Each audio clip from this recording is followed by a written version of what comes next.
Nosotros decíamos, y yo le comentaba ahora a Ángela, que me recordaba esto la campaña de las últimas elecciones europeas, porque precisamente este fue uno de los temas de los que más hablamos, de cómo afectaban las políticas que se decidían en el Parlamento y fundamentalmente en la Comisión Europea a las personas jóvenes de nuestro país y con una especial incidencia a las mujeres jóvenes. Y fue algo de lo que durante los 15 días de campaña hablamos mucho.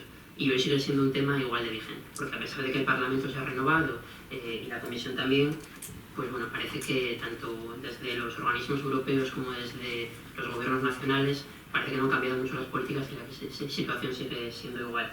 Nosotros decíamos entonces, y es algo que seguimos manteniendo en el discurso, que nuestro país, España, es uno de los países de la Unión Europea que quizá por relación económica, en relación a otros países del sur, como puede ser Italia, como puede ser Portugal, como puede ser Grecia, como puede ser también Irlanda, aunque quede un poquito más arriba, es uno de esos países en los que a los jóvenes no nos dejan trabajar.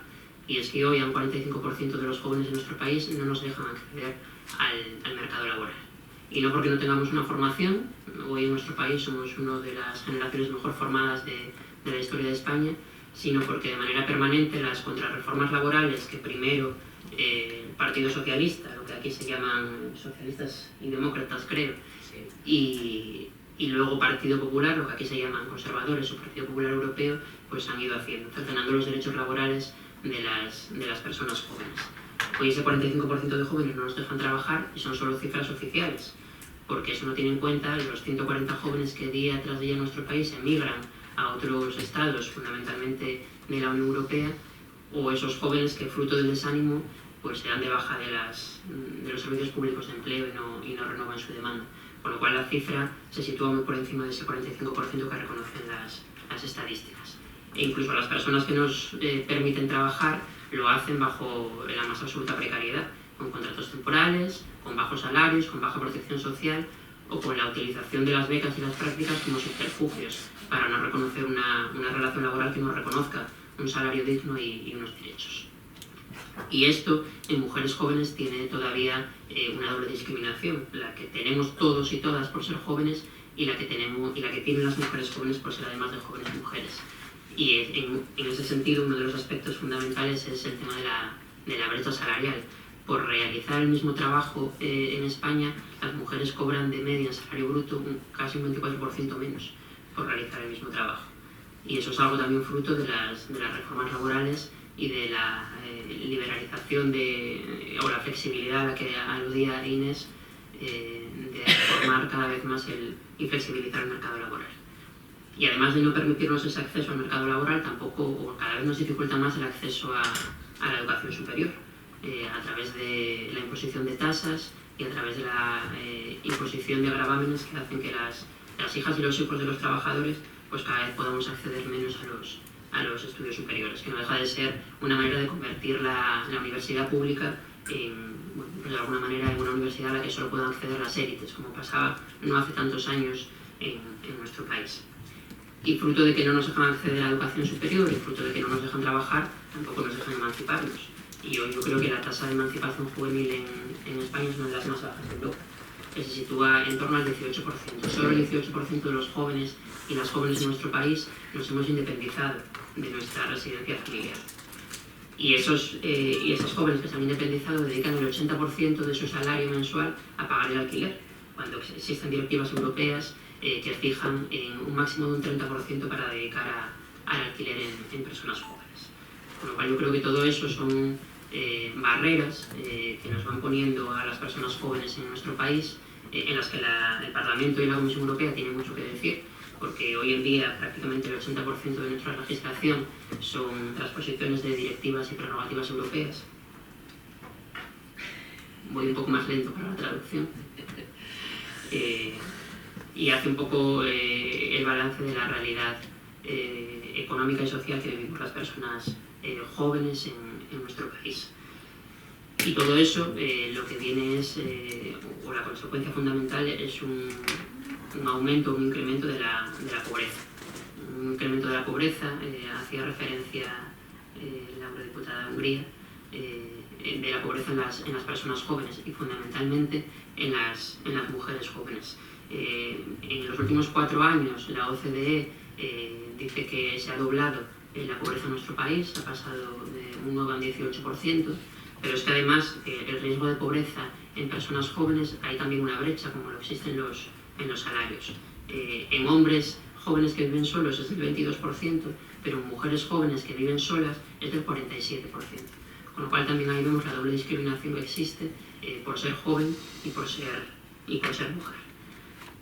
Y luego, por ir tocando diferentes temas, y además ha salido en la mesa en la intervención de Inés, otro de los temas que nos preocupa y mucho a las personas jóvenes y a las mujeres jóvenes en nuestro país es el retroceso que se está sufriendo en derechos sexuales y reproductivos. En lo que tiene que ver con el aborto, yo creo que Inés hacía un apunte en ese sentido y tiene razón. El auge de la extrema derecha hace que la derecha se crezca y que cada vez más se modifique el lenguaje, que no deja de ser una forma también de modificar el pensamiento y la hegemonía cultural.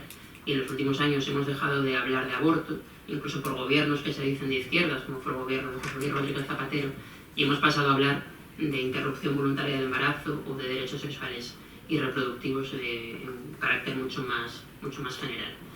En España tuvimos un intento de contrarreforma en la cual desde la conferencia episcopal y desde los ministros pues me atrevería a decir en este caso el ministro Gallardón de extrema derecha, se intentó convertir a las mujeres pues quizá casi en niñas que tenían que ser tuteladas, bien por la Iglesia Católica o bien por ministros, siempre hombres, ministro de Justicia, y eso se consiguió parar gracias a las movilizaciones y gracias también a la presión que desde el GUE y desde el Partido de la Izquierda Europea se hizo a nivel europeo.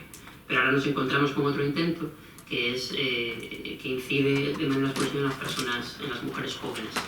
Y es que vuelven a ser los hombres los que quieren legislar sobre los derechos de las mujeres, que no son derechos de todos, sino son derechos de las mujeres en este caso.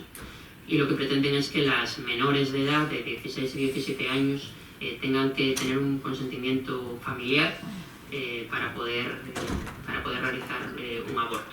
Y Ángela apuntaba antes el dato, tan solo un 3,6% de las mujeres que abortaron en 2014 en España tenían esa edad, con lo cual bueno, no son cifras alarmantes que justifiquen una medida de este tipo. Otra de las cosas que nos preocupan es el incremento que está sufriendo la violencia de género en mujeres jóvenes. En referencia al año 2013, casi un 16% de incremento de casos en mujeres jóvenes, y eso hay que atajarlo desde el ámbito educativo. En España hace unos años conseguimos un marco normalizado en el currículo educativo, la educación para la ciudadanía. Era imperfecta, pero era un avance y un comienzo en el que poder trabajar estos cauces en el espacio educativo, y con la llegada al gobierno, una vez más, del Partido Popular, de los conservadores, volvimos a ver cómo se volvía a retroceder y cómo ese espacio en el poder trabajar, entre otros temas, el tema de los buenos tratos entre hombres y mujeres, pues volvía a desaparecer. Y luego otro de los temas que ha salido, sobre todo en la presentación de la presidenta del GUE, era el tema de la participación de las personas jóvenes y de la diferencia en la participación de mujeres y hombres jóvenes, y eso en España es algo que también se nota mucho. Se nota en la participación política, en nuestras instituciones, pues en el Congreso, por ejemplo, de 350 diputados y diputadas, solo el 36% son diputadas. De ese 36%, solo el 3,6% son diputadas jóvenes, con lo cual también hay esa doble discriminación de jóvenes y mujeres. Pero no pasa solo en las instituciones políticas, también en las instituciones judiciales pasa. El Consejo General del Poder Judicial, no recuerdo ahora mismo el dato, pero era en torno a un 17% de presencia de mujeres frente al resto de hombres, y también incluso en las estructuras partidistas de los partidos. Parece que poco a poco hemos ido avanzando en ese trabajo que se tenía que realizar, en la incorporación de las mujeres a los órganos de toma de decisión, pero parece que ni siquiera en la izquierda se tiene claro, porque incluso partidos de nueva creación, que además forman parte del GUE, alguno de ellos, como puede ser Podemos, en las últimas elecciones municipales y autonómicas en nuestro país, que fueron hace unos meses, el 80% de los cabezas de lista de Podemos en España eran hombres y solo el 20% mujeres. Con lo cual yo creo que si ni siquiera en el seno de la izquierda tenemos claro que esa es una batalla y que tiene que ser una prioridad a la hora de establecer estrategias para combatirla, difícilmente será que lo podamos combatir en la calle. Y igual que hay esa discriminación en participación política, en partidos, en instituciones y en órganos judiciales, lo hay por supuesto en sindicatos y lo hay por supuesto en el ámbito empresarial. Con lo cual, bueno, yo creo que esa es un poco la radiografía de la situación de la situación juvenil que tenemos en nuestro país, con esa perspectiva de género, y que no debe distar mucho de ser muy parecida pues, a como es en Portugal, como es en Grecia, o como es en Italia o en el resto de países del sur. Porque al final, bueno, pues la estructura que nos ha venido dando la Unión Europea en ese puzzle que ha ido formando ha sido el mismo, ha sido el de países que que han ido perdiendo su industria, que nos han ido convirtiendo en países de servicios o de turismo para el disfrute de los países del centro de Europa y de los países nórdicos, que sí han mantenido su industria y que además han sido afectados fundamentalmente por los dictados y los recortes de lo que hasta hace unos días se llamaba Troika y ahora parece que se llaman instituciones, pero que siguen siendo las mismas. Y a mí me falta una pregunta, antes de que se fuera Inés, pero que seguro que luego puede contestar Ángela. Y es que igual que con el tema de la deuda, de las auditorías de la deuda, de la reestructuración de la deuda, está habiendo una estrategia entre los países del sur, no sé si a través del GUE o del Partido de la Izquierda Europea, si en temas que tienen que ver con la igualdad de género también hay algún tipo de estrategia coordinada. Nada más. La instauración del capitalismo no ha respondido a los deseos de la mayoría de la población. Siempre se había pensado que había un gran apoyo o que era lo que había que hacerlo, pero no es así la situación. En Polonia la situación es diferente. Ahí sí que había más gente que querían volver a instaurar el capitalismo, mientras que en otros países lo que se quería era una renovación del sistema, pero se nos ha privado del derecho a elegir, a transformar la estructura. Se nos ha confiscado este derecho y sin la injerencia extranjera americana de la Unión Europea, Alemania principalmente, si no hubieran intervenido no estaríamos viviendo la situación actual, que es catastrófica. Como estamos en el Parlamento Europeo, voy a centrarme en cuál es la responsabilidad personal de Günther, que ha sido comisario de la ampliación y que ha impuesto las normas de la colonización de manera flagrante para todos los países del este, porque fue un largo proceso de negociación y paso a paso esta persona ha hecho que nuestros países que sean eminentemente agrarios, que se haya desmantelado la industrialización y debido a esta situación pues ha aumentado la violación. Esta persona tiene una responsabilidad, así como la Unión Europea en este sentido. Ese es el primer elemento. En segundo lugar, la era socialista supuso un periodo de modernización rápida para esos países que eran países pobres, medio feudales, medio capitalistas, entre las dos guerras. En esta época la tasa de analfabetización, sobre todo en zonas rurales, era muy elevada. Había enfermedades extendidas entre la población derivadas de la pobreza y existía una dependencia feudal entre los ricos y los pobres. Existía esta estructura feudal. Entonces, éramos países que estábamos muy rezagados, muy atrasados con respecto a los países occidentales. Durante la era socialista favoreció la igualdad entre hombres y mujeres. Existía una igualdad social entre hombres y mujeres y entre hombres y entre toda la población en general. Las mujeres, al igual que los hombres, debían trabajar porque el único ingreso reconocido legalmente eran los ingresos derivados del trabajo, la renta del trabajo. No había renta derivada del capital, claramente. La diferencia, la brecha salarial era del 30% entre hombres y mujeres, pero el Estado garantizaba servicios de guarderías, colonias de vacaciones, la jubilación 55 años para mujeres, 60 para hombres y toda una serie de medidas que intentaban compensar estas desigualdades entre hombres y mujeres y que permitían, bueno, el objetivo era favorecer la conciliación de la vida familiar y profesional. El aborto, los métodos anticonceptivos estaban reconocidos y no había ninguna presión moral. Las mujeres no sentían esta presión moral para que no se sometieran a un aborto o que no usaran métodos anticonceptivos. La prostitución a gran escala no se toleró, la pornografía tampoco estaba tolerada. Y yo creo que esto también es una protección constituye una protección de las mujeres. Aspecto negativo de esta época, pues es que la conciencia política estaba muy se quedó detrás.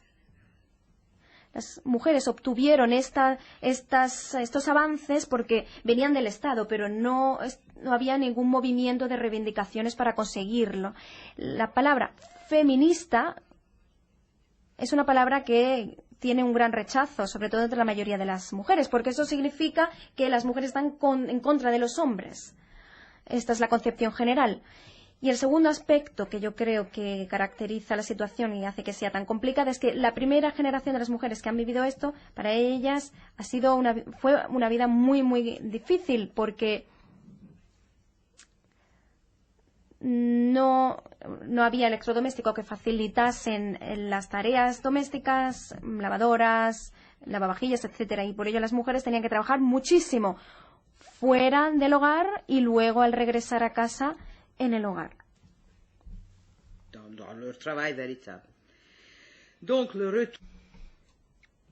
La vuelta al capitalismo. De repente cambió la ideología bruscamente y brutalmente. Y empiezan a decir a las mujeres que la mujer de verdad es una mujer que se queda en casa y que tiene muchos hijos. Y este es un discurso que se abrió camino de repente.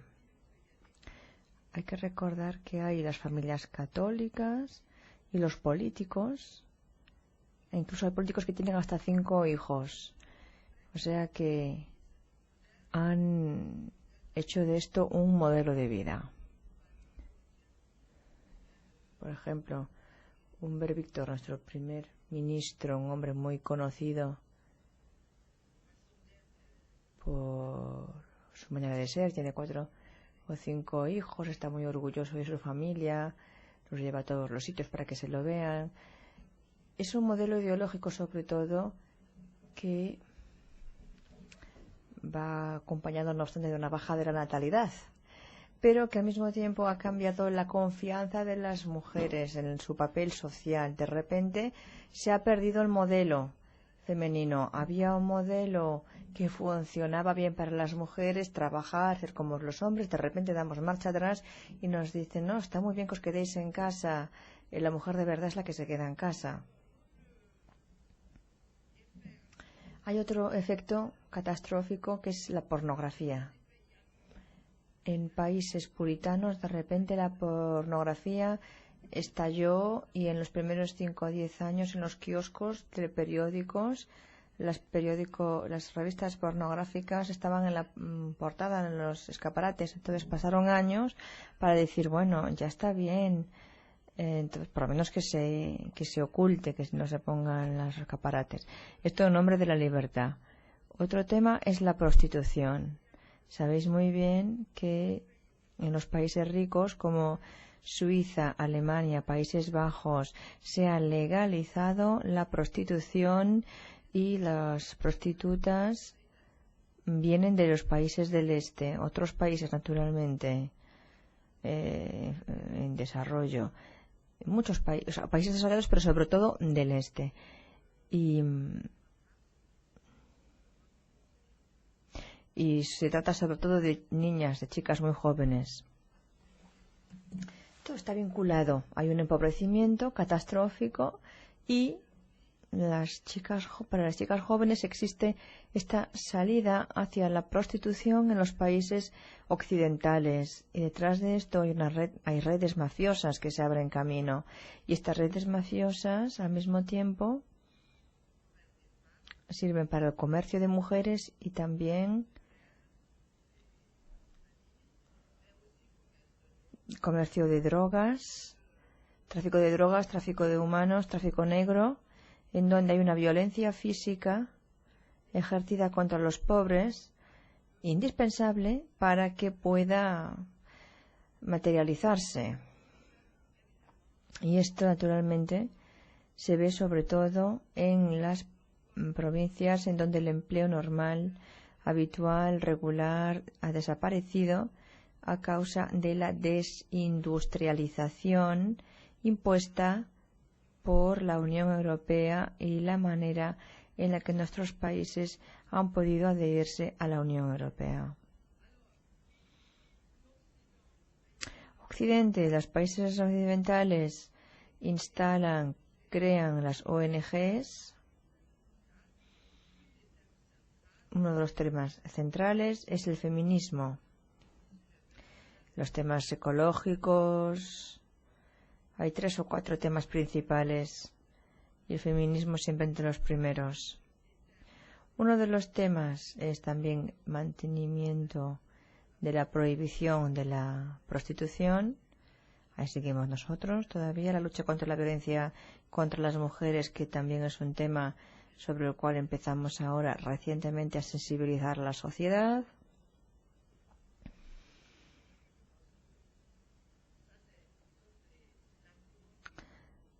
Esta es la contribución positiva del mundo occidental en toda la catástrofe. El aborto, la contracepción es libre en Hungría, pero cuesta muchísimo. Y sobre todo se ha instalado un nuevo tipo de constitución, y el primer punto dice que la vida está protegida desde su concepción, es decir, que la amenaza está ahí. El gobierno lo dice abiertamente, dice que el país no está todavía maduro para prohibir el aborto. Entonces hay una amenaza permanente.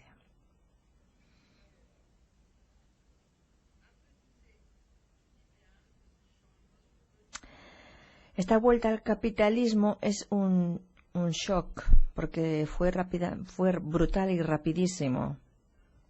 Y frente a esto, en todos los países del este se observa una baja muy importante de la población, de entre el 5 y el 20%. Esta baja de la población se debe a que hay jóvenes que mueren antes de tiempo, prematuramente, a la emigración masiva que conocen los países del sur, y también a que las jóvenes mujeres no quieren tener hijos porque las condiciones no existen para traer niños al mundo y poder educarlos y cuidarlos en condiciones óptimas. La respuesta del Estado frente a esta baja de la población, que es una gran constatación, es que se restablece la baja de maternidad de 3 años. Se había instalado en la época socialista, se suprimió después, de nuevo se restablece esa baja por maternidad y se abren nuevas guarderías y hace que preescolar sea más o menos obligatorio a partir de los 3 años. Es decir, que se vuelve a prácticas que durante el socialismo era el pan de todos los días, y el Estado quiere hacer algo en este sentido. También hay que hablar del papel de la Iglesia o de las iglesias. En Hungría hay 2 tercios católicos, 1 tercio protestante, pero sobre todo es un país no religioso. No es el caso de Polonia, Rumanía, en donde la población es eminentemente religiosa. Hungría, con República Checa y Eslovaquia, son los 3 países del mundo en donde hay menos personas religiosas en todo el planeta. A pesar de todo esto, el gobierno actual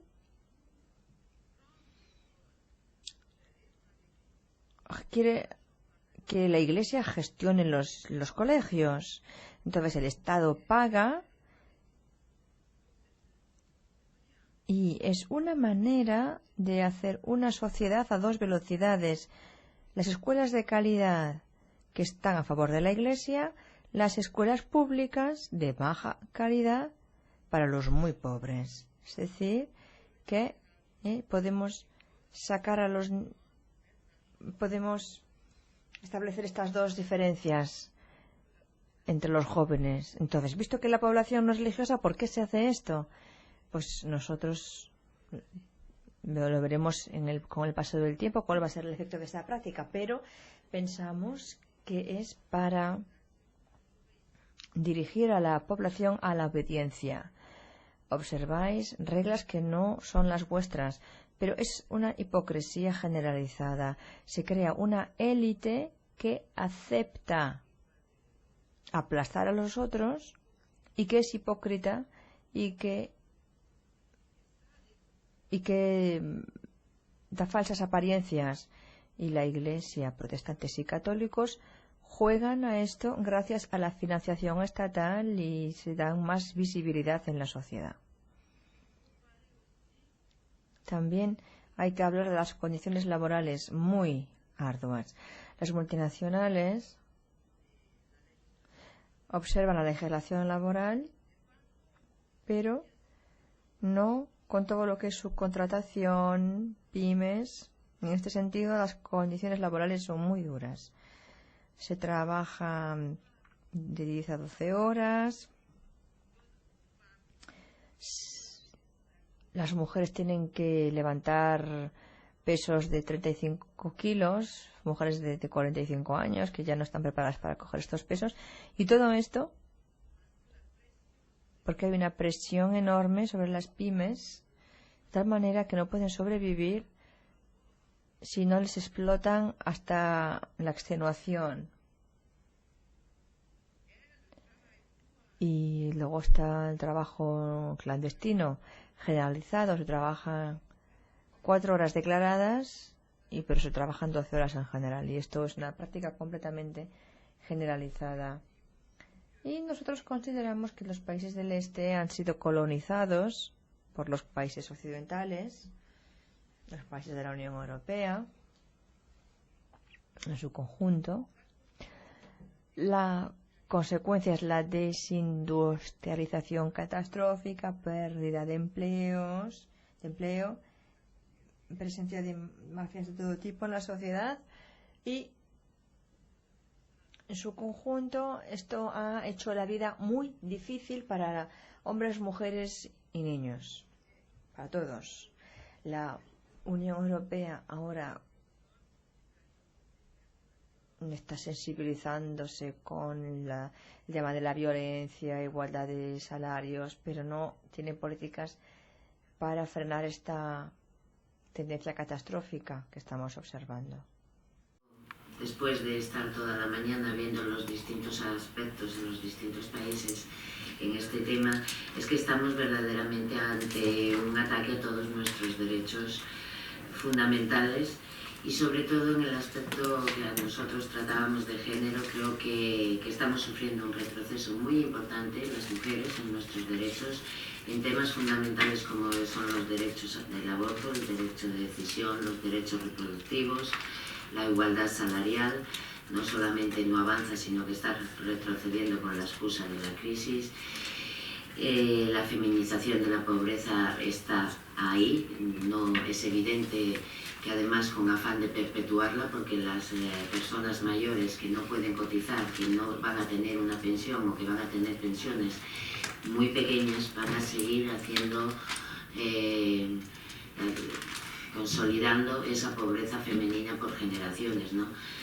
Hay un problema y un retroceso también en nuestra emancipación debido a ello, y también un retroceso importante en la conciliación de la vida laboral y familiar, en las políticas reproductivas y de salud sexual, en la participación de la mujer en la política, en la toma de decisiones, y también en la violencia. Yo creo que estamos ante, que lo estamos viendo, esto es un ataque yo creo, ideológico del sistema neoliberal, que además nos intenta vender, como decía muy bien antes, lo viejo como si fuera nuevo, ¿no? La vieja política, los pocos avances que habíamos ido consiguiendo en todos los aspectos, nos los están quitando y encima nos los están vendiendo como lo moderno, lo bueno y lo que tiene que ser. Y como aquella famosa frase de Margaret Thatcher, no hay alternativa. Sí hay alternativa, la izquierda tiene que demostrar que hay alternativa, que hay otra manera de hacer política. Contamos con la juventud, contamos con las mujeres y también contamos con todos aquellos hombres que se sumen a nuestra lucha, porque sois necesarios y nosotras solas sería más difícil conseguirlo. Lo dijimos aquí, no queremos sustituir un modelo patriarcal por uno matriarcal, queremos una sociedad de los dos, una sociedad justa en la que los dos seamos iguales, mujeres y hombres. Yo creo que es fundamental seguir en la lucha, hoy más que ayer, porque desde luego el sistema no va a parar hasta que nosotros le pongamos dónde está la línea roja y les digamos hasta aquí. Pero ya tenemos que empezar a decirlo, ellos no van a parar. Por lo tanto, contamos con vosotros, jóvenes, que sois fundamentales, contamos con hombres, contamos con mujeres, queremos un mundo más justo y queremos un mundo en igualdad.